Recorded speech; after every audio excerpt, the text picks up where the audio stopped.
We have signing number 11, Lewis Warrington. But before we get on to him, just looking at the fixtures, we've got a very tough start, haven't we? It's something that I think we might have to be patient and not get onto people's backs if we do have a tough start.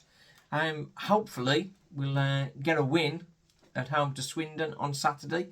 But then away to Gillingham is always very, very tough.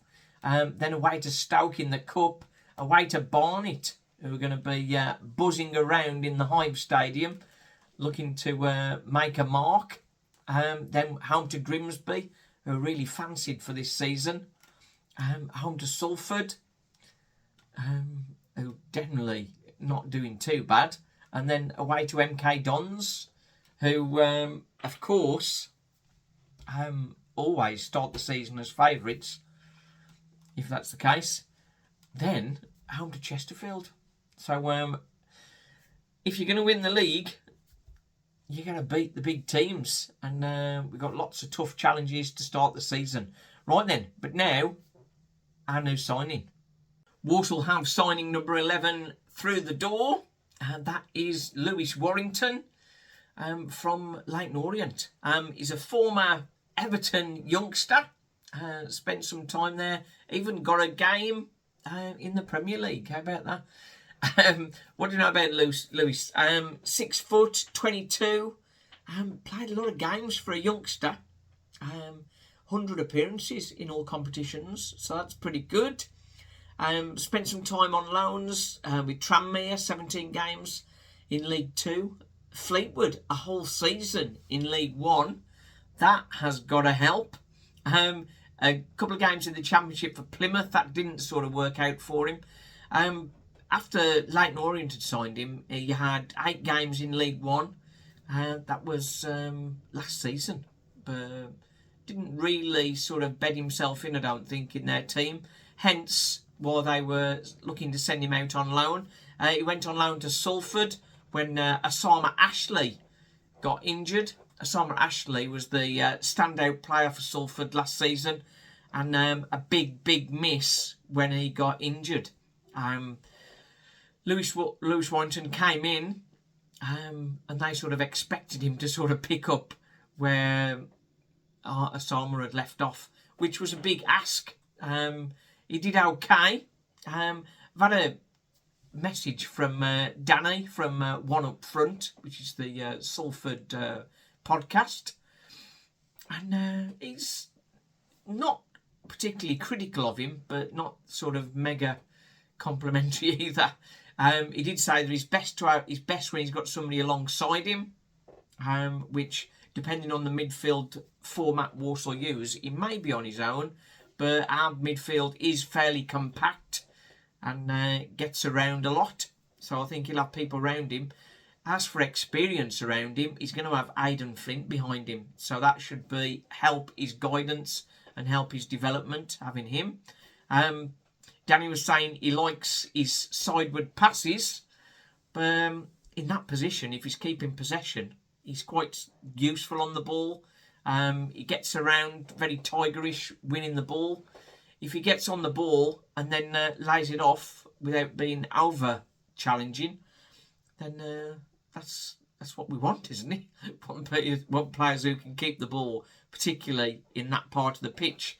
But sometimes you do want a player who's going to sort of pick a pass to sort of get us really going forward. And maybe that's something that we can develop in Lewis.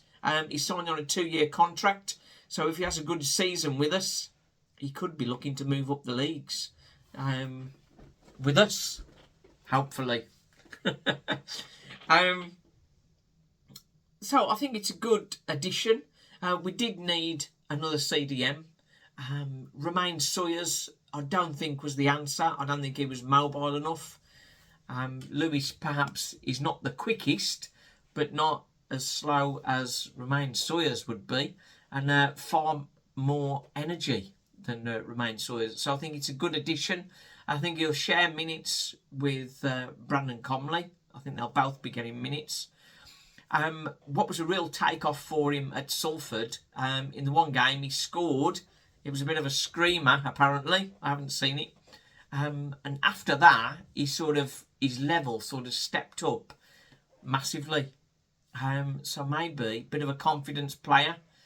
So we'll see whether Walsall can bring that confidence out and help to develop him. I think, like Jake Holman, he'll need time to settle in a little bit because he's not been with us for long.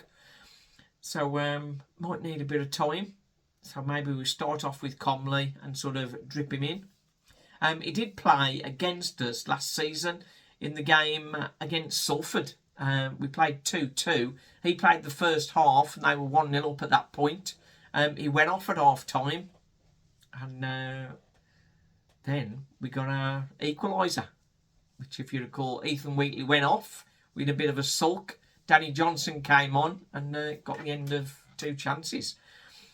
He fell out the team for Salford when Osama Ashley was fit, which he was their regular player, so that's understandable that he would come back in, and didn't really get much of a game after that. So he'd be looking for more game time.